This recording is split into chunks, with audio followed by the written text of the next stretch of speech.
Following up on the preparations in the 8 electoral areas where the election was postponed. Now we cross over to Kakamega, where Citizen TV's Brenda Wanga has been following up on the preparations there to that is the gubernatorial elections. Brenda, good afternoon. Now, what is the latest as far as those preparations are concerned ahead of tomorrow's polls? Well, thank you. We are in Kakamega County, one of the counties where the gubernatorial election for the 2022 general election that was held on the 9th of August this year had been postponed twice at least.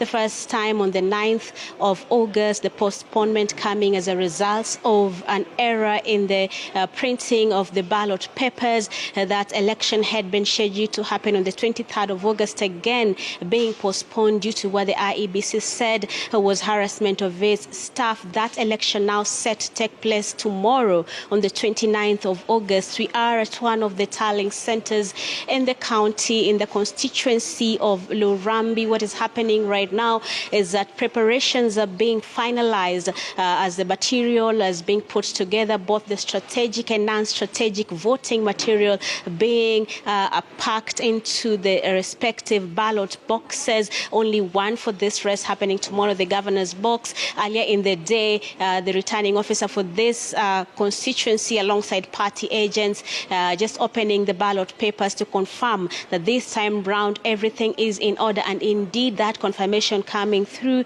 So therefore what is happening right now is just that the polling officials here are putting everything in order. One of the last things that is being put into the ballot boxes are the KIMS kit that will be used to identify voters at the polling stations tomorrow. So this county, with the population, with a voter registered number of voters in this county, just about 844,709 expected to turn up tomorrow to vote. In the election that happened on the 9th of August, the voter turnout in this constituency, in this county, was at 62%. The governor's candidates, 7 of them, will be hoping that this number will increase as each of them seeks to succeed the outgoing governor of this county, the pioneer governor, Wycliffe Oparanya. 7 candidates, like I mentioned earlier, angling to get the majority of the votes that will be cast tomorrow. This include Fernandez Baraza of ODM, Cleophas Malala of ANC, Cyrus Jirongo of UDP, Suleiman Sumba of KANU,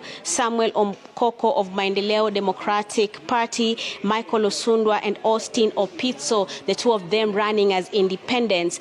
They will be hoping that the voters who will turn up in the 1,682 polling stations spread across the 12 constituencies of this county will cast their ballots with them.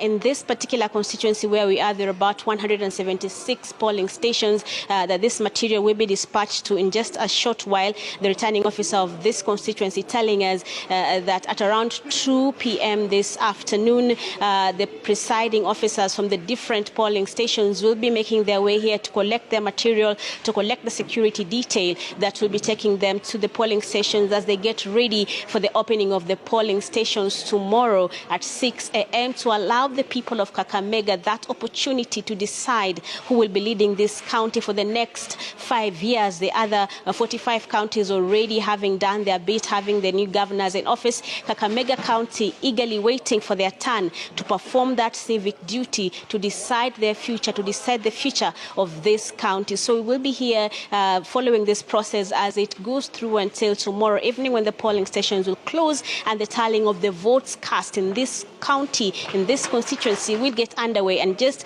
they hope that by early Tuesday morning, the county residents will be able to know who will be succeeding Wycliffe Oparanya and who out of these 7 candidates will be their next county chief. Back to you in studio.